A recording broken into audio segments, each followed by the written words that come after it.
تو میں نے سورہ بقرہ کا تفصیل تو ہو ہی نہیں سکتی، اور آیات کا چناؤ وہ بھی بہت مشکل ہے، تو اس کا جو ایک مرکزی خیال اور اس کا جو ایک مقصد تھا وہ میں نے آپ کو بتایا تھا کہ اس میں اللہ نے جو دو بڑی چیزیں بتائی ہیں کہ انسان کو اپنا خلیفہ بنایا، یہ استخلاف آدم، انی جاعل فی الارض خلیفہ، یہ اس کا بہت بڑا مضمون ہے۔ دوسرا مضمون ہے جو بہت بڑا ہے، وہ ہے قیادت کی تبدیلی۔ بنو اسرائیل کو اللہ تعالیٰ میں جعلنا منہم ائمۃ یہدون بامرنا لما صبروا وکانوا بآیاتنا یوقنون۔ اللہ نے بنو اسرائیل کے بارے میں فرمایا کہ ہم نے انہیں امامت بخش، لیکن جب وہ نافرمان ہوئے، یہ واحد قوم ہے بنو اسرائیل جنہوں نے نبیوں کو قتل کیا۔ کسی قوم نے میرے خیال میں اپنے نبی کو قتل نہیں کیا۔ یہ کم وقت واحد قوم ہے جنہوں نے انبیاء کو قتل کیا، بڑے بڑے انبیاء، زکریا، یحییٰ جیسے، اور اپنے طور پر عیسیٰ علیہ السلام کو بھی انہوں نے سولی پہ چڑھا دیا۔ تو اللہ تعالیٰ نے اس کی سزا میں ان سے قیادت کو چھین کر اس امت کو عطا فرمائی۔ پہلے قبلہ تبدیل کیا، یہ ایک علامت کہ قیادت بدلنے والی، پھر آیت اتاری وَكَذَلِكَ جَعَلْنَاكُمْ أُمَّةً وَسَطًا لِتَكُونُوا شُهَدَاءَ عَلَى النَّاسِ۔ یہ امامت ہے کہ ہم لوگوں کے سامنے اللہ کی وحدانیت کی گواہی دیتے ہیں، اور وَيَكُونَ الرَّسُولُ عَلَيْكُمْ شَهِيدًا، یہ بھی ہے۔ اب ہم سچے گواہ ہیں یا غلط گواہ ہیں؟ ایک آدمی دعویٰ کرتا ہے تو اس کے لیے اگر گواہ بھگت جائیں تو وہ دعویٰ سچا ہو جاتا۔ تو ہماری گواہی سچی ہے، اس پر اللہ نے اپنے نبی کو گواہ بنایا ہے، جن سے بڑا کوئی گواہ نہیں ہے۔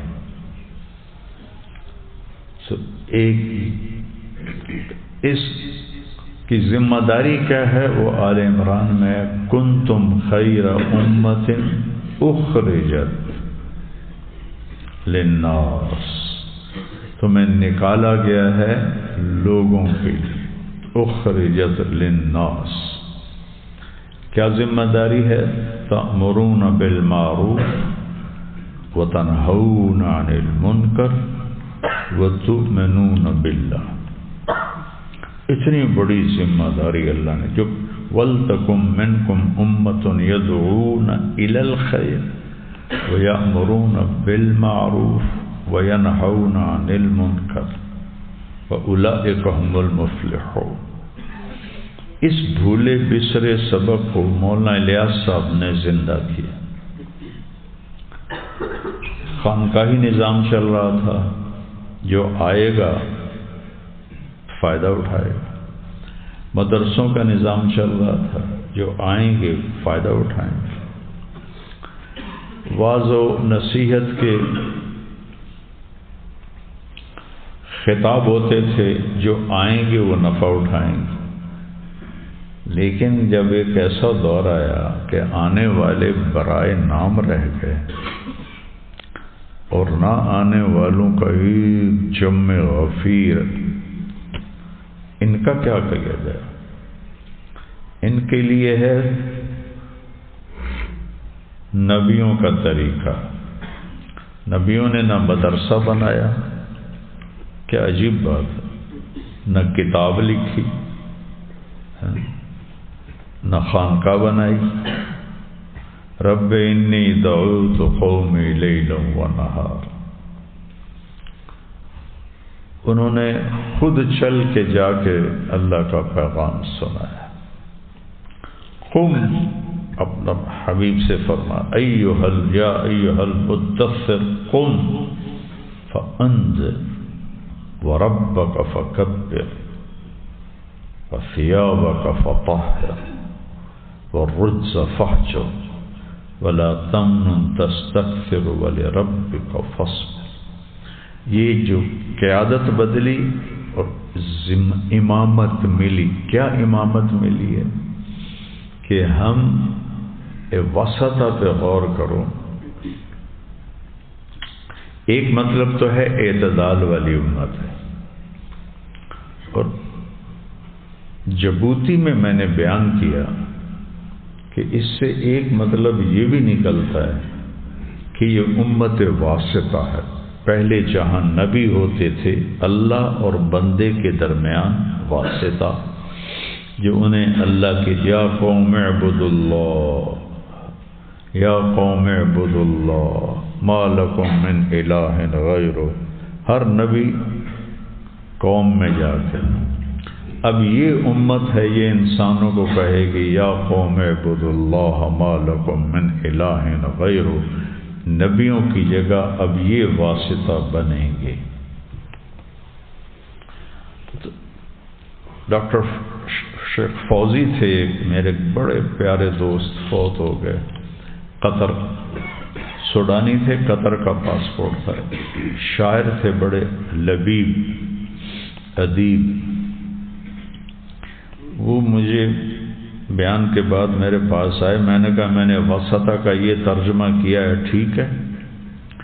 کہنے کہ ٹھیک تو ہے، پر یہ قرآن ہے تو اس میں کوئی پیچھے مثال مل جائے تو وہ زیادہ احوط اور احتیاط والی بات ہے. باقی لغت کے اعتبار سے ٹھیک. میں جب واپس آیا تو میں نے پہلی دفعہ تفسیریں سنجیدگی سے اٹھائیں، تو مجھے تو کسی تفسیر میں ملا نہیں. تو وہ جو پہلی تفسیر ہے تفسیر طبری، ابن جریر رحمہ اللہ، بہت زبردست تفسیر ہے. وہاں میں نے اس کو دیکھنا شروع کیا تو وہ وسطہ، اعتدال کچھ اور جو میں نے کہا تو وہ آیا ہی نہیں. تو میرا دل بیٹھ گیا، لیکن کافی انہوں نے اس کو لمبا چلایا ہے. سب سے آخر میں انہوں نے یہ مطلب بیان کیا کہ یہ امت وسطہ ہے اللہ اور بندوں کے درمیان. تو پھر مجھے تسلی ہو گئی کہ رب رمیۃ من غیر رامن بھی تو ہوتا ہے نا، کبھی اندھے کا تیر بھی چل جاتا ہے. تو مجھے بہت خوشی ہوئی کہ اللہ نے مجھ سے صحیح کہلوایا. یہ امامت ہے، یہ قیادت ہے. یہ بیچ میں پھر جب حکومتیں آئیں تو سیاست چھا گئی، آپس کی لڑائیاں شروع ہو گئیں، اور یہ قیادت و امامت بھول گئی. علماء اپنے طور پر، ایسا نہیں کہ کبھی دعوت مٹی ہو. اس زمانے کے علماء، آج کے وہ وسائل ہی نہیں تھے کہ وہ ایک جگہ بیٹھ جائیں، لوگ آئیں. انہیں چل کے دعوت دینی ہوتی تھی. تو ابن جوزی رحمہ اللہ کے ہاتھوں 20,000 لوگ مسلمان اور 1,00,000 لوگوں نے توبہ کی.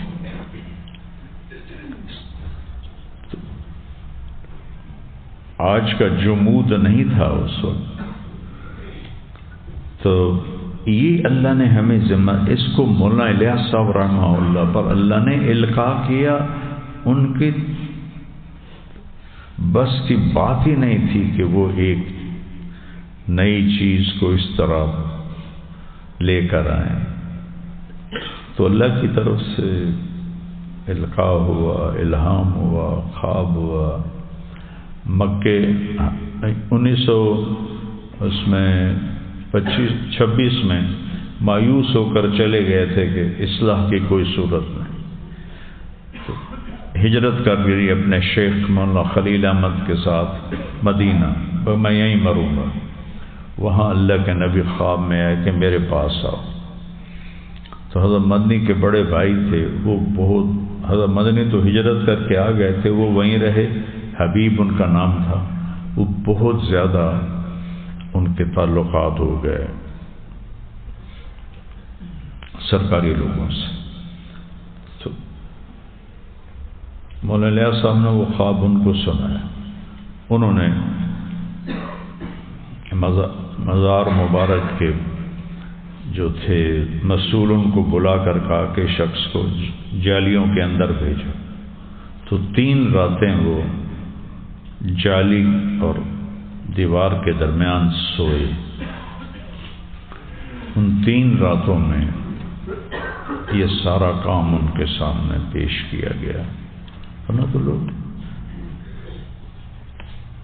تصوف کو دیکھا تھا، تصوف کو لے کے چل رہے تھے، مدرسوں کو دیکھا تھا، مدرسوں کو دیکھ کے چل رہے، ایک دم یہ شروع کر دیا میں، اور پھر کن کے پیچھے، موادیوں کے پیچھے۔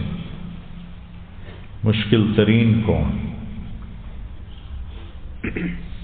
تو یہ امامت کی ذمہ داری ہے۔ پھر ایک بات اور کہنی تھی، قرآن میں یسألونک 15 دفعہ آیا ہے، 2 دفعہ تو کافروں کا یسألونک عن الجبال فقل ينسفها ربی نسفا، اور یسألونک عن الساعة ایان مرساها فیما انت من ذکراها۔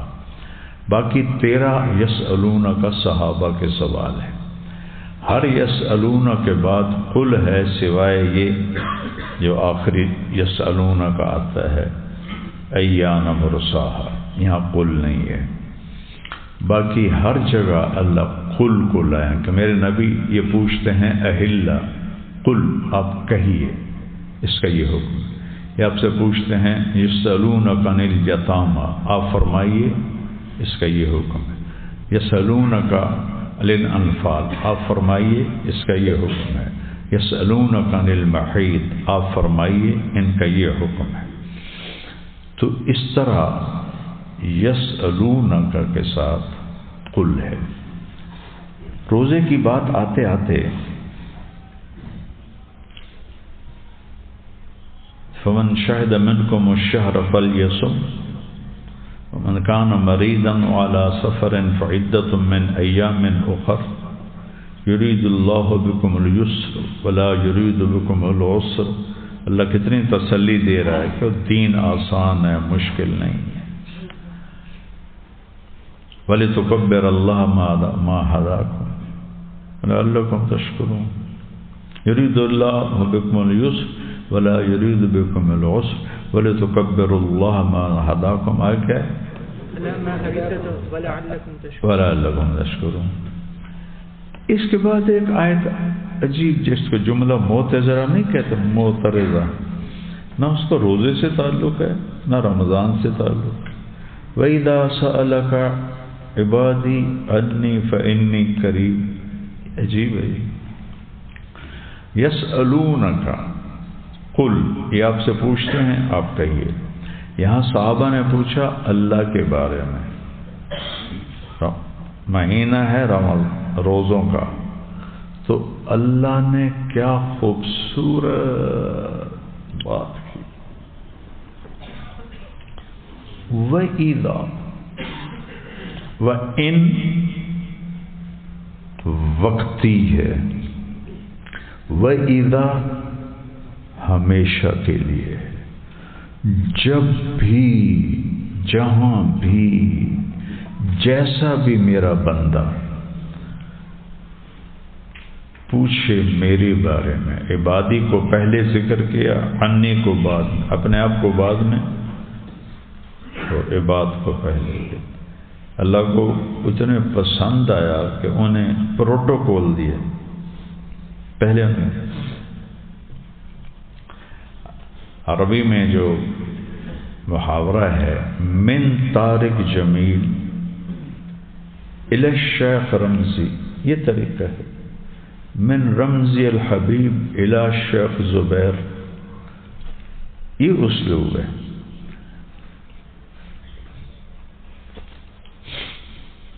جب کسی کو عزت دینی ہوتی ہے تو اس کو پہلے ذکر کرتے ہیں، اپنے آپ کو بعد میں۔ جب سالاران لشکر اللہ کے نبی کے زمانے میں جہاد ہو رہا تھا، تو جب خط لکھتے تھے اللہ کے نبی تو من خالد بن الولید الہ رسول اللہ نہیں ہوتا تھا، الہ رسول اللہ من خالد بن الولید یہ ہوتا تھا۔ اسی پر تو کسرا نے خط پڑھا، یہ کون ہے، اپنا نام پہلے لکھ دے، من عبداللہ محمد الرسول اللہ، میرا نام بعد میں لکھتا ہے۔ اس نے آگے سنا ہی نہیں، خط پکڑ کے پھاڑ کے پھینک دیا۔ اور حیثیت کیا تھی اس کی نظروں میں؟ یمن میں اس کی حکومت تھی، وہاں کے حاکم کو کہا 2 سپاہی بھیجو اور اس کو پکڑ کے لاؤ، یہ حیثیت تھی اس کی۔ تو حضرت عبداللہ بن زبیر اور حضرت معاویہ رضی اللہ عنہما کی زمین کٹھی تھی، تو وہ جو بننا جس کو کہتے ہیں وہ ایک تھا، وہ تو کبھی وہ ٹھیک کرتے آگے پیچھے ہو جاتا ہے، ہمارے بھی ہو جاتے ہیں، لوگوں کے ہمارے اندر آ جاتے ہیں، ہمارے ان کے اندر چل جاتے ہیں، کوئی جان بوجھ کے نہیں ہوتے، وہ اندازے سے ہوتا ہے۔ تو ان کے غلاموں نے جان بوجھ کے تو نہیں کیا ہوگا، غلطی سے وہ کافی اندر چلے گئے عبداللہ بن زبیر، تو انہوں نے اب حضرت معاویہ کو خط لکھا کہ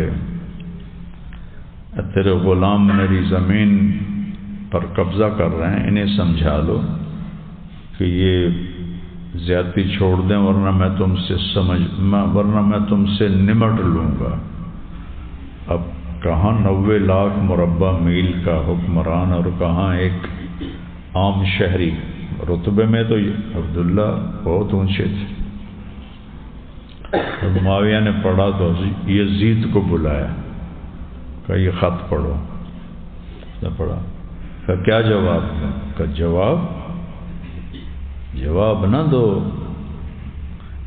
ایک فوجی دستہ بھیجو جو اسے زنجیروں میں باندھ کے لائے اور آپ کے سامنے پٹخ دے، اسے پتہ چلے کہ امیر المومنین سے بات کیسے ہوتی ہے۔ کہنا کہ ٹھیک، میرے پاس اس سے اچھا جواب ہے۔ تو اب لکھنا تھا من عبداللہ امیر المومنین معاویہ ابن ابی سفیان، انہوں نے لکھا الی عبداللہ ابن الزبیر نہیں، الی ابن حواری الرسول۔ بہت حلیم ہستی تھے حضرت معاویہ رضی اللہ، بہت حلم تھا۔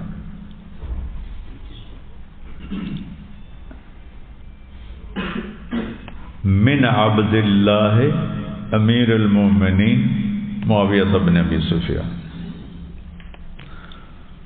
آگے لکھا کہ مجھے آپ کی شکایت کا پتہ چلا ہے، میں اس پہ معذرت خواہ ہوں، اور اس کے ازالے کا ایک ہی اب مجھے حل سمجھ میں آیا کہ وہاں جتنی میری زمین جائیداد بمیں ساری چیزوں، غلاموں اور اس کے علاوہ جو اسباب زراعت سب آپ کی ملک، آپ کو ہدیہ، آپ اس کے مالک ہیں، اس کے بعد کوئی شکایت ہو تو ضرور یاد فرمائیں۔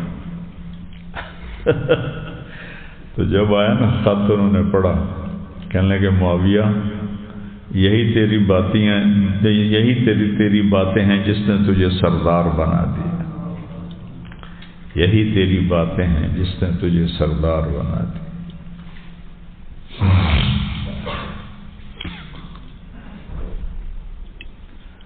تو وَإِذَا سَأَلَكَ عَنِّي نہیں عبادی عنی، ایک تو یہ اللہ نے آپ کو کتنی عزت دی، دوسرا ہے قُلْ إِنِّي قَرِيب میرے نبی ان سے کہیے کہ میں قریب ہوں۔ وہ یہاں اللہ نے اپنے نبی کو بیچ میں سے ہٹا دیا، کہا میرے محبوب ان کا میرے بارے میں پوچھنا مجھے اتنا اچھا لگا ہے، آپ پیچھے ہٹ جائیں، میں خود جواب دوں گا۔ میرے بندے میں حاضر ہوں، فإنی قریب، میں حاضر ہوں۔ سبحان اللہ، میں موجود ہوں، فإنی قریب، میں تیری قریب ہوں۔ کس کمال کی بات! میں طلحہ سے کہوں بھائی بلال کدھر ہے، اس سے تو نہیں پوچھا، آپ سے پوچھا۔ آپ کے بجائے بلال خود کہے مول صاحب میں حاضر ہوں، تو یہ ایک عزت، میرے لیے عزت کی بات ہے نا کہ اس نے بیچ میں واسطے کو ہٹا دیا۔ میں نے تو واسطے سے پوچھا تھا کہ جی میں حاضر ہوں۔ یہاں اللہ نے یہ کیا، میرے نبی یہ میرے بارے میں پوچھ رہے ہیں، آپ پیچھے ہٹ جائیے، میں خود جواب دیتا ہوں۔ فإنی قریب، آنا بھی نہیں کہا، انی، شک نکال دو، میں یقیناً تمہارے قریب ہوں، نیڑے ہوں، نیڑے۔ کیا کرتا ہوں؟ اجیب دعوت الداع۔ اچھا، دعا ہوتا ہے بار بار پکارنا، اور دعوتن ہوتا ہے ایک دفعہ پکارنا۔ تو یہاں دعوتن پر الف لام لگایا، مضاف مضاف الیہ بنایا، دعوت داع، مضاف الیہ معرفہ ہے تو یہ نکرہ بھی معرفہ ہو گیا۔ اس کو معرفہ کیوں بنایا ہے؟ جس نے زندگی میں ایک دفعہ مجھ سے مانگا نا، مجھ سے بات کی، اور ایسے پتہ نہیں کتنے مانگنے والے، میں سب کی دعا کو سمجھتا ہوں، سب کی پکار کو سمجھتا ہوں۔ کیا بولا یہ کہنے کی ضرورت نہیں مجھے، ایک دفعہ بھی جو پکارے گا نا اس کو بھی جواب دوں گا۔ پھر الداع، ٹھیک۔ اب تو تمہارے استاد بھی تمہارے نام نہیں جانتے ہوں گے، تم اتنے ہو گئے ہو، تو پرچی جب آتی ہوگی یہ دفتر میں تو یہ نام سے پہچان نہیں سکتے ہوں گے، بلائیں گے بھئی کون ہے عبد الرحمن، اس کو بلاؤ بھئی، جب وہ آئے گا اس کی شکل دیکھیں گے پھر پہچانیں گے، ایسے ہی نہیں 250-300 بیٹھے ہوئے، اور میرا اللہ کہہ رہا الداع، پکارنے والے پر الف لام یعنی معرفہ۔ معرفہ کا مطلب ہے کہ میں پکارنے والے کو بھی جانتا ہوں، اس کی پکار کو بھی جانتا ہوں۔ کیا اس نے مجھے ایک دفعہ پکارا؟ دعوت الداع، کیا اللہ نے محبت کا اظہار کر دیا۔ ساری زندگی نہ پکارے اور ایک دفعہ کہے یا اللہ، تو اللہ کہتا میں تمہیں جانتا ہوں۔ ہم اپنے شاگردوں کو نہیں جانتے۔ ہمارا ایک نوکر تھا، چاچا غلام محمد جلاحہ تھا، تو اس کے رات کو کوئی بچہ نہیں ہوتا تھا تو بیگم سے کہتا تھا ایک پتر خسدہ پیار، یعنی نظر نہیں آ رہا ہے، نام نہیں یاد ہوتا تھا اس کو، اپنے بچوں 5-6 بچے تھے، ان کے نام یاد نہیں تھے اس کو، کوئی نہیں اپنی چوکی دے گیا، اور اللہ 7 ارب تو آ جائیں، خربوں پہلے ہیں، پچھا تھا ہوں 7 ارب نہیں ہم دے، ٹائم تھوڑا ہی ہے۔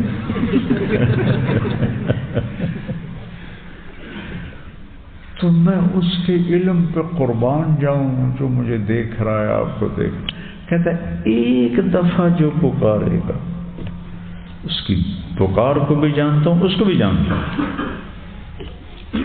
اذا دعان، کوئی ٹائم مقرر نہیں ہے، جب بھی پکارے۔ اب ملنے والے میرے اتنے ہوتے ہیں کہ میں نے پرچی لگا دی، بھی جو آئے اس سے لکھواؤ کون ہے، کہاں سے آیا، پرچی اندر بھیجو، میں دیکھوں گا، اگر کوئی ہوا میرا جاننے والا تو ملوں گا، نہیں ہوگا تو معافی مانگ لوں گا، چونکہ اکثر 99% سائل ہوتے ہیں، ملنے والے نہیں ہوتے، ضرورت مند ہوتے ہیں، اور میرا دل ہے کہ جو آئے اس کو خالی نہ بھیجوں۔ لیکن قلت لا اجد ما احملکم علیہ، کائنات کے سردار محمد مصطفیٰ کے پاس صحابہ آتے ہیں کہ ہم نے تبوک میں جانا ہے، اور وہ فرما رہے ہیں میرے پاس تو کچھ ہے نہیں، میں تمہیں کیا دوں۔ تو طارق جمیل گندگی کے کیڑے کی کیا مجال ہے؟ تو اکثر چونکہ وہ مانگنے والے ہوتے ہیں تو پھر میں باہر اندر سے ہی معذرت کر دیتا ہوں۔ تو میرا اللہ کہہ رہا ہے اذا دعان، جب پکارو گے، جس وقت پکارو گے، رات کو، دن میں، صبح میں، جس زبان میں پکارو گے۔